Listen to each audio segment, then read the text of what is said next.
ये एससी नहीं है। तो ये आरक्षण की क्या जरूरत है? नहीं है, बंद कर दो। हमारी तो मांग है, बंद कर दो। बाबा साहब की मांग है, बंद कर दो। बाबा साहब ने कहा था 10 साल के लिए दिया है, 10 साल के बाद बंद कर दो, बंद कर दो और हमको हमारा सेपरेट इलेक्ट्रेट दो। बाबा साहब ने सेपरेट इलेक्ट्रेट की मांग की थी। पहले बात मैं आपको क्लियर कर देता हूं, वो एससी के सांसद नहीं है, वो रिजर्व होगी सीट एससी के लिए।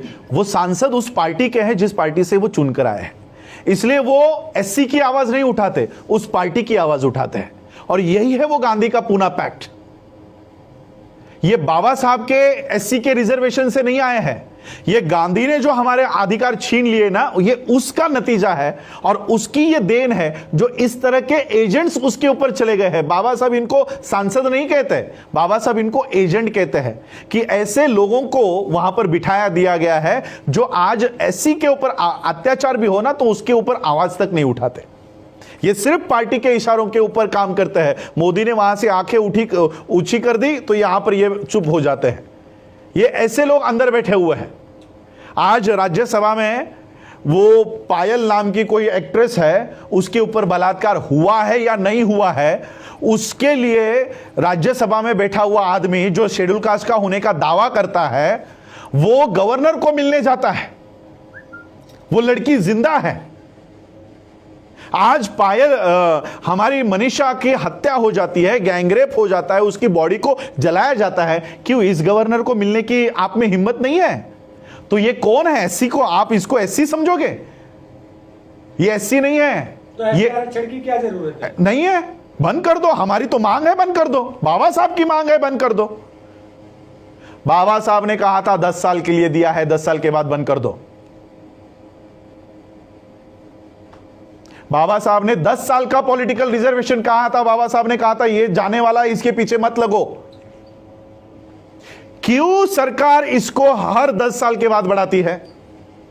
एक तरफ हमारा एजुकेशनल रिजर्वेशन बंद करवा रहे हो, एक तरफ हमारा सर्विस वाला रिजर्वेशन बंद करवा रहे हो, लेकिन पॉलिटिकल रिजर्वेशन बढ़ाते जा रहे हो। क्यों? क्योंकि सर्विस में रिजर्वेशन मिलने के बाद, एजुकेशन में रिजर्वेशन मिलने के बाद बाबा साहब के सिपाही पैदा होते हैं, बाबा साहब के विचारधारा वाले लोग तैयार होते हैं। लेकिन पॉलिटिकल रिजर्वेशन कंटिन्यू करने के बाद दलाल पैदा होते हैं, इसलिए इनको दलाल चाहिए, आपका सिपाही नहीं चाहिए। इसलिए पॉलिटिकल रिजर्वेशन हर 10 साल के बाद, अभी 6 महीने पहले इन्होंने कंटिन्यू किया है वापस 10 साल के लिए। वहां से आठवले निकलते हैं ना, वहां से पासवान निकलते हैं, वहां से उदित राज निकलते हैं, इसलिए वो चाहिए उनको। जहां से हमारा आईएएस निकलता है, जहां से हमारा आईपीएस निकलता है, जहां से हमारे जजेस निकलते हैं, वो बंद कर दिया है, वो बंद कर दिया। जहां से दलाल निकलते हैं वो शुरू गए। तो इसका सॉल्यूशन क्या है? बंद कर दो और हमको हमारा सेपरेट इलेक्ट्रेट दो। बाबा साहब ने सेपरेट इलेक्ट्रेट की मांग की थी। आज एससी के सीटों पे कौन चुनाव वोट डालते हैं? और जो हिंदू फेवर का हो, ब्राह्मण फेवर का हो, उसी को एससी का गधा चुनकर आ सकता है, लेकिन एक कर्तव्यगार व्यक्ति एससी के सीट से चुनकर नहीं आ सकता। कितनी एससी के सीट्स है मुझे बताओ कि बीएसपी जीतकर आई है? सारे एससी के सीटों पे बीजेपी जीत के आई है। तो कहां है ये? क्या बीजेपी एससी की पार्टी है? क्या डिसीजन मेकिंग में एससी का कोई भी एक आदमी बीजेपी के उस बॉडी पर है? यानी एससी के जगहों पर किसका कब्जा है? बीजेपी का। क्या बीजेपी एससी की पार्टी है? क्या कांग्रेस एससी की पार्टी है? एससी की पार्टी कौन है? बीएसपी है। तो बीएसपी को एससी की जगह पर भी आप चुनकर नहीं आने देते, तो यानी जो हमारा था वो भी आपने ले लिया। बीएसपी हमारी पार्टी है, वहां से तो एससी के कैंडिडेट्स को चुनकर आने देना चाहिए था, वहां से भी बीएसपी को निकाल दिया। तो कहां रहा रिजर्वेशन? हमारा ये रिजर्वेशन नहीं है, रिप्रेजेंटेशन है। मुझे बताओ उस संसद में एससी का प्रतिनिधित्व कौन कर रहा है? मुझे बताओ।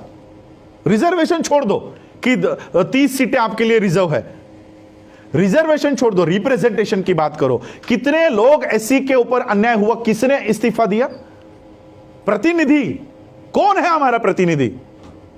अगर हमको प्रतिनिधि रास्तों के ऊपर ही चुनना है, देखो मैं आज आप लोगों के माध्यम से इस देश के प्रधानमंत्री को चेतावनी देना चाहता हूं। मैं अपने शब्दों को पूरी तरह से होश हवास में इस्तेमाल कर रहा हूं। मैं इस देश के प्रधानमंत्री को चेतावनी देना चाहता हूं, आप संसद में बहुमत में होंगे, आप राज्यसभा में बहुमत में होंगे, लेकिन देश में हम बहुमत में हैं। देश में हमारी संख्या ज्यादा है।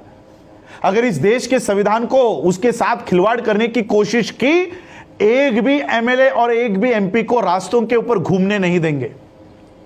एक भी एमपी और एमएलए को घूमने नहीं देंगे। और जो एससी का है सबसे पहले तो उसको पीटेंगे, ओपन वाले को बाद में पीटेंगे,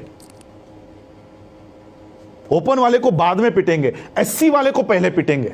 ये वो दलाल है जो हमारी बात करने के लिए अंदर भेजा है, वो चुप बैठा है, इसको पहले पीटेंगे।